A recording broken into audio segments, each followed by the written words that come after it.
good morning, wonderful people of God out there. I hope you are great and you are doing very, very fine by the grace of our Lord Jesus Christ. Today we are in the studies room and we are coming to study much. I'm here with the servant of God, the man of God, Pastor Elvis Osei. Last week we discussed much about the moral laws. The laws given to Moses. And today we are going to look much about it.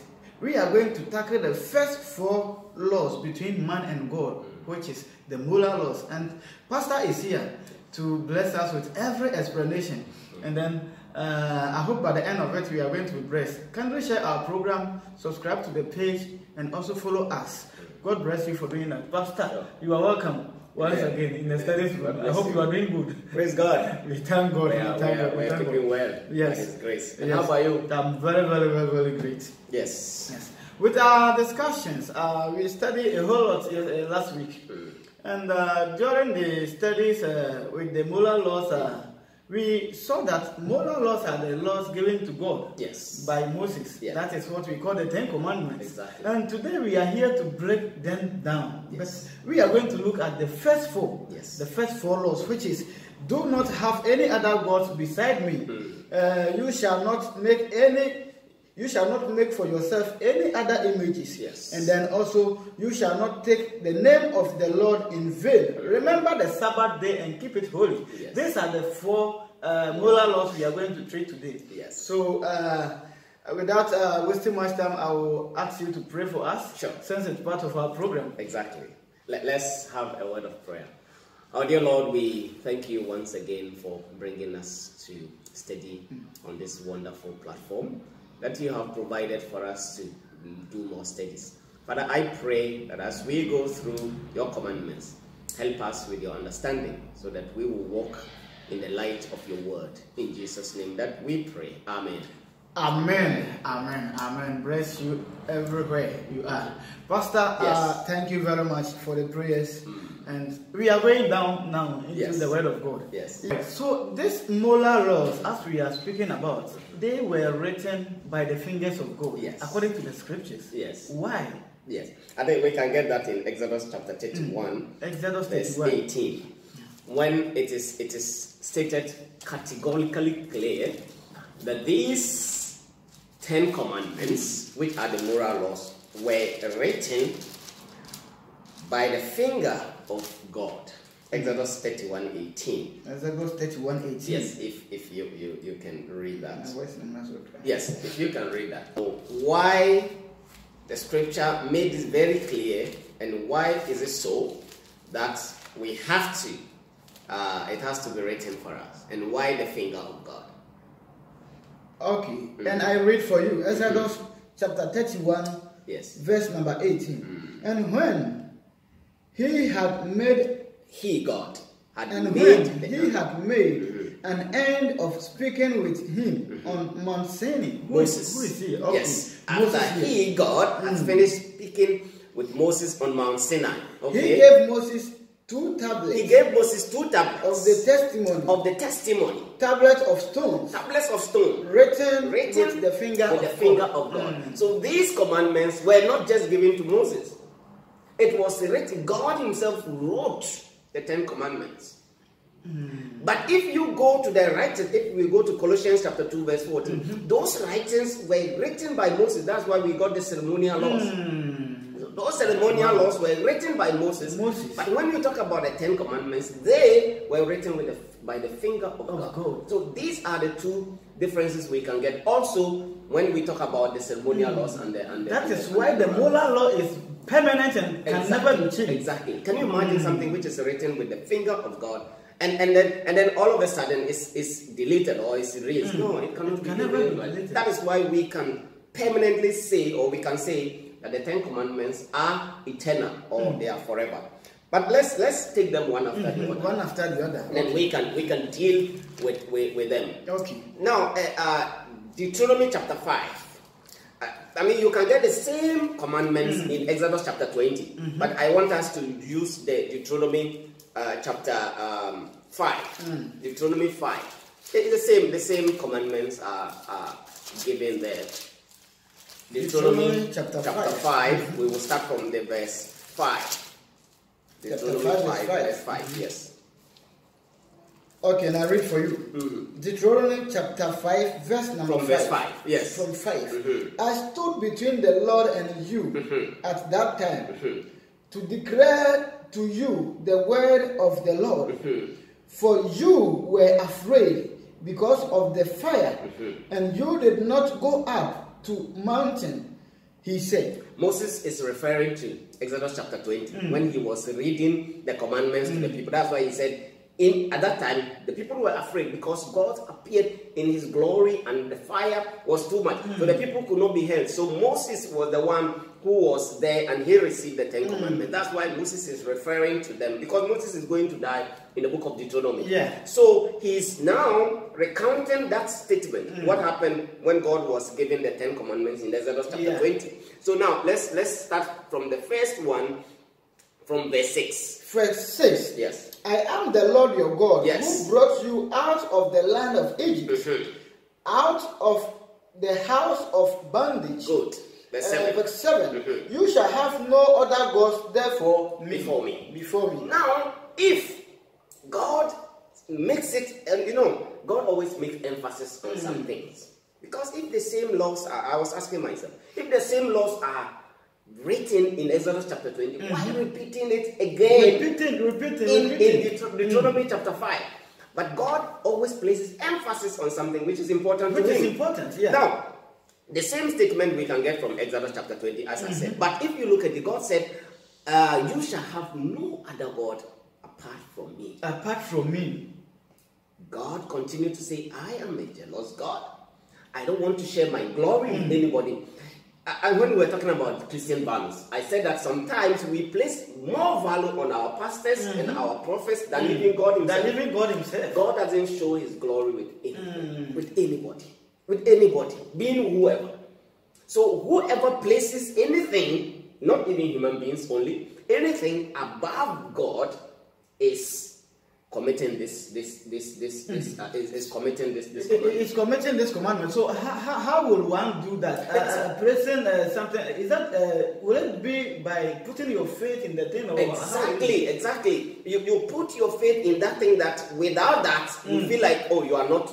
Somebody told me, he came and we were having a discussion that for his pastor, if he wakes up in the morning and he doesn't speak to him, or he doesn't go to him for counseling or for advice, he feel like he's not alive.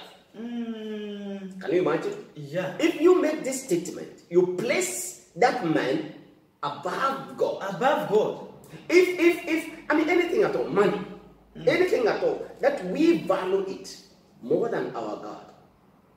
If you go for counseling and somebody counsels you and it's not in line with the word of God, and then you pick that one and say, oh, this is good, instead of coming to reflect from the Bible and say, oh, is what you are telling me, is it in the Bible or not? Then we just take it like that and say, oh, because it's from my pastor or because it's from a prophet, I will take it.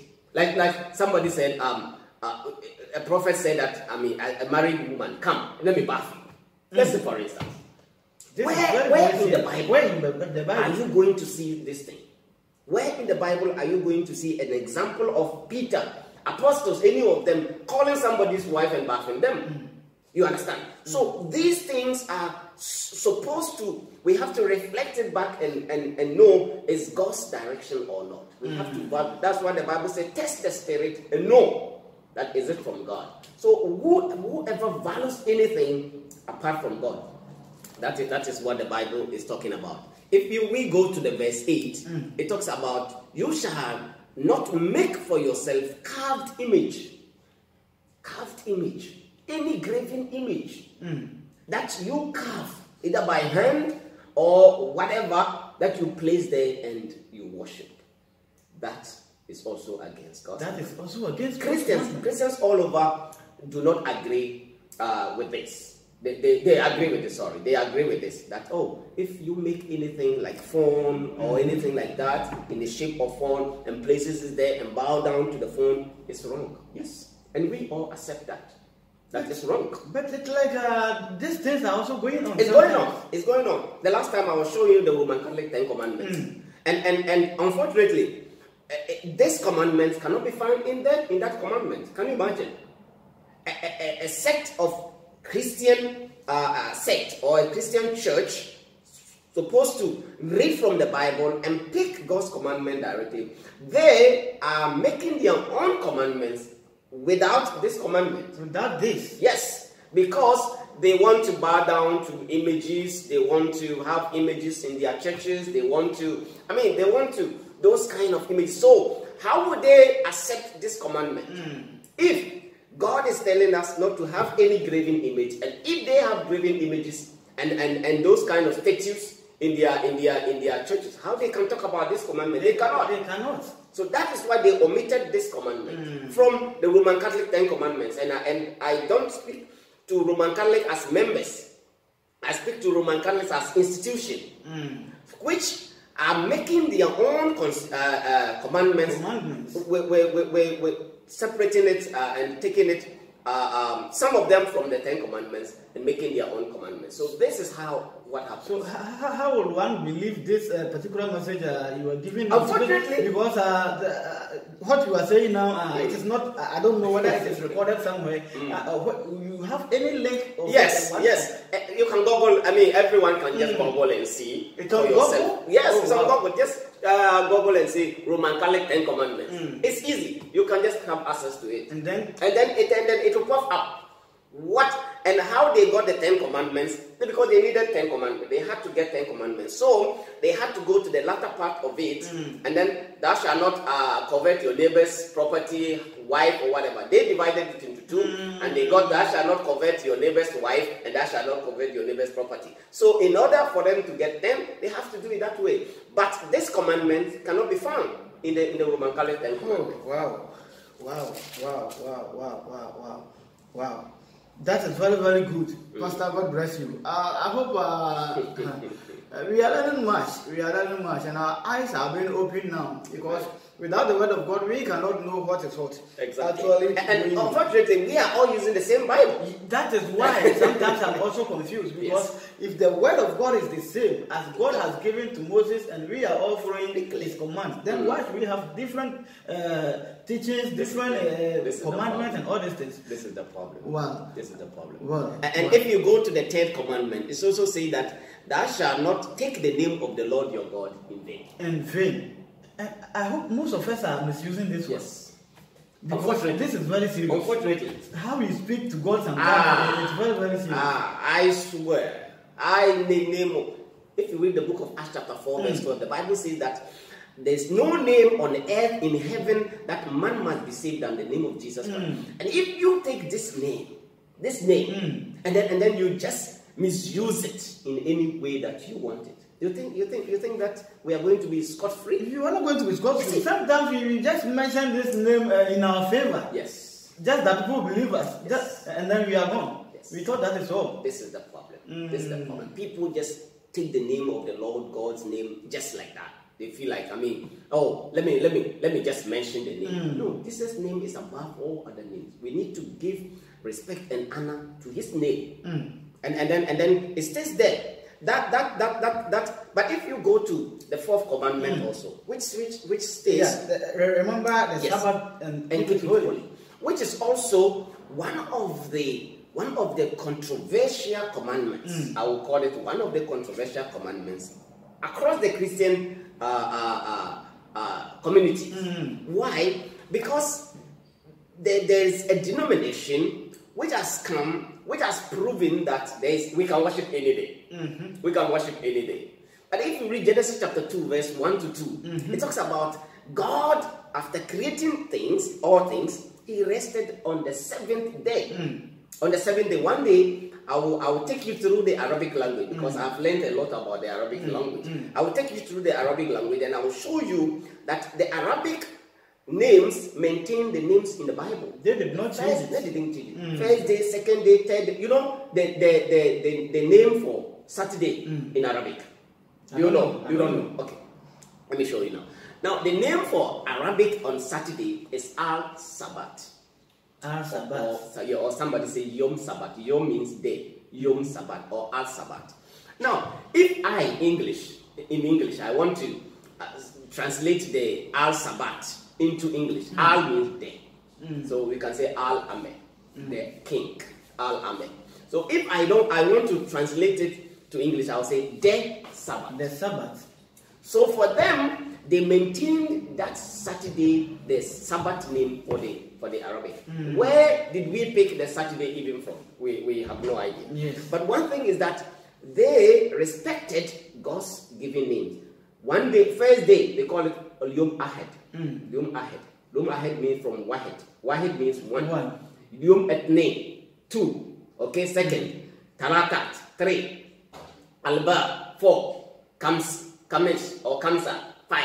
So all these, they maintain the names for first day, second day, third day, until the sixth day, because they want to go to Juma, Friday. They want to go to Juma, so they call it Yom Juma. Apart from that, they maintain the names in the Bible. Then, if they come to Sabbath, they say, Sabbath, the Sabbath. So it is very, very important that we look at it, that God's commandments are eternal. And if you go through the languages in the world, you'll find out that the Saturday name is maintained. If you go to Portuguese, they call it Sábado. Sábado. If you go to most of the languages maintain the Sabbath as the name for the Saturday. It's those of us who call ourselves Christian countries, we were using Saturday. But the day the Bible gave as the day is the Sabbath day, which is First John chapter 5, verse 21. 5 verse 21. Yes. Okay. First John chapter 5 verse 21. Yes. And I read from here. We are talking about the grading. Little children, keep yourself from idols. Amen. Keep yourself from idols. Keep yourself from what? Idols. Graven images. The Apostle John is advising us, keep yourself from graven images, from idols. If you make anything in the form of image and you bow down to it, say, keep yourself from that. Don't worship those things. Is that not the same thing which is repeated? Do not worship any other God. Do not have any graven image. The second commandment. The same information. Don't make any graven image and bow down. And then he's not using graven image, he's using idols, which is the same thing. So don't bow down to graven images. Don't bow down to any idols. Let's go to the third commandment, which says that do not mention the name of the Lord your God in vain. Let's read 1 Timothy chapter 6. Verse 1. 1 Timothy chapter 6. Verse 1. 6 verse 1. Verse 1, yes. Okay, 1 Timothy chapter 6 verse 1, and yes. I read. Let as many bond servants as are under the yoke count their own masters worthy of all honor, so that the name of God and his doctrine may not be blasphemed. The name of the Lord should not be what? Blasphemed. Don't mention the name of the Lord your God just like that. Because if you do that, you are blaspheming the name of the Lord your God. Is that not the same thing we say here? Don't blaspheme the name of the Lord your God. Don't just keep mentioning the name of the Lord your God just because you feel like mentioning. No, but you need to bring respect and dignity. And that now he's using even bigger word. Don't blaspheme. Blaspheme. And blasphemous during the time of Jesus caused for death of some. That's why Jesus was killed, because they said that he was a blasphemous person. So if you use the name of the Lord your God in any way, the apostle is saying that you are blaspheming the name of the Lord your God. So the highest sin that you can commit is being blasphemed. And he said that those who use the name of the Lord their God in vain, they are blaspheming the name of the Lord. That's right. These things are hidden. And thank you very much, Pastor Elvis, for this particular revelation. Yes. So, okay, then let's look into the Sabbath. The Sabbath commandment. Let's also, we need to be clear. Yes, let's also read something from Luke chapter. In fact, there are so many quotations. We can't go through them because of time. Luke chapter 13. Luke chapter 13. You see, we are reflecting all the commandments in the New Testament, so that people will not sit and say, "Oh, now you can't see even the 10 commandments in the New Testament." Luke 13. Let's read from 14. 13:14. Yes. Okay, and I read Luke chapter 13, verse number 14. Yes. But the ruler of the synagogue answered with indignation, because Jesus had healed on the Sabbath. And he said to the crowd, there are 6 days on which man ought to work. Therefore, come and be healed on them, and not on the Sabbath day. This is incident where a woman who is suffering has come to church on the Sabbath day because they were worshiping on the Sabbath. That's why the man said that this is a Sabbath day. So the woman had come, and the woman was sick. Jesus saw the afflictions. He saw the pain in the woman. And then Jesus wants to heal the woman. But now the ruler of the synagogue, the hypocrites, the scribes, and the Pharisees, they are accusing Jesus. Hey, man, they are accusing the lady. You have to come any other day for you to be healed. Not on the Sabbath day. Please. Why are you coming? Why are you coming on the Sabbath? You know Please. the law. You know the law. We have just mentioned the law in Deuteronomy chapter 5. Please, don't do that. Okay, let's continue with the story and see what happens. That is verse number... Verse 15. Verse 15. Yes. The Lord then answered him and said, Yes. Hypocrite. Does not each one of you on the Sabbath choose his ox or donkey from the store And lead it away to the water? Yes, on the Sabbath day, what they do is that sometimes, because they don't want the animals to starve, they will just loosen their animals for the animals to go and eat.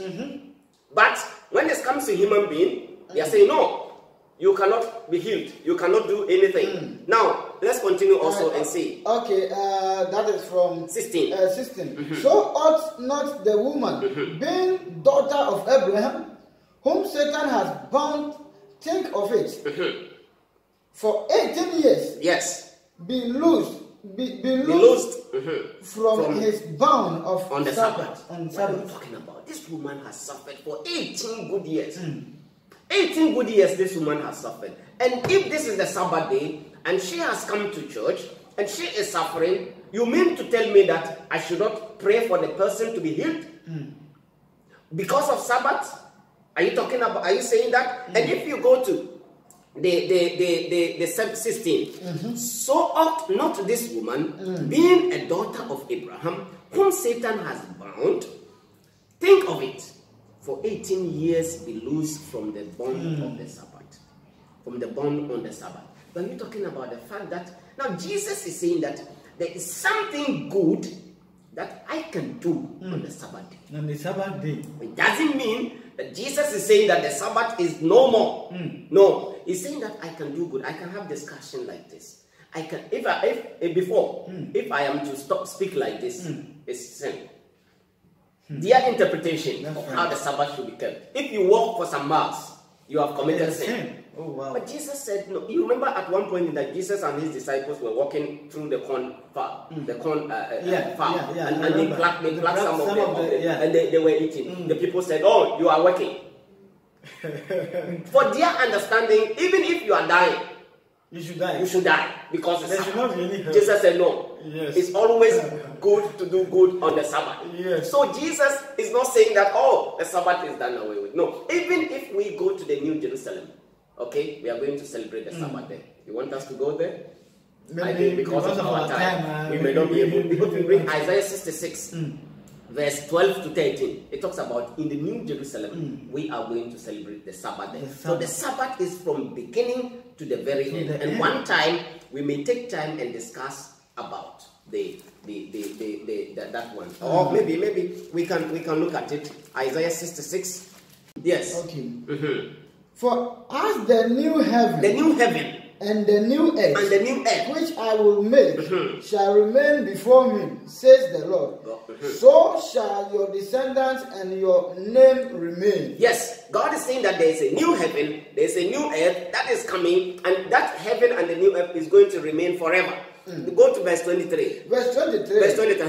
And it shall come to pass that from the new moon, one new moon to another, and from one Sabbath to another, all flesh shall come before me and worship the Lord. Yes. Where is it talking about? It's talking about the New Jerusalem. When Jesus comes, even there, we are going to worship on the Sabbath day. So what is the argument here?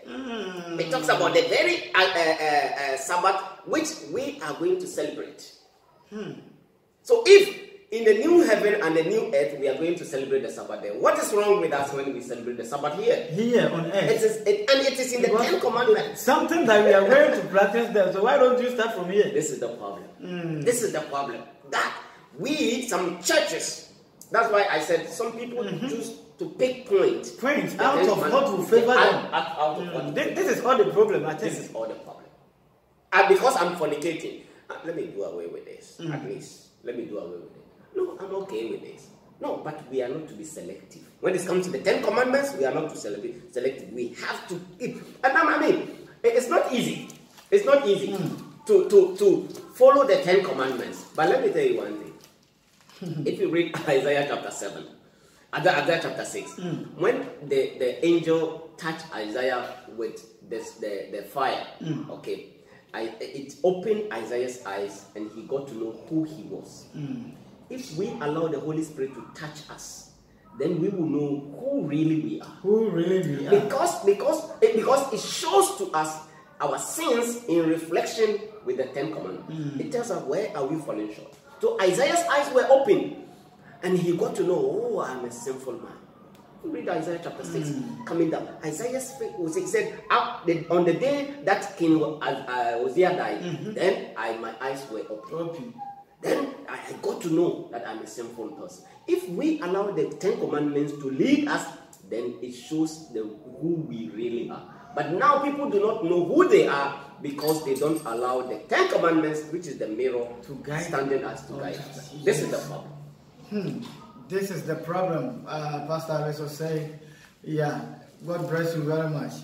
You made us understood this 10 very, very clear. Amen. And I hope, beloved, you are blessed with this message.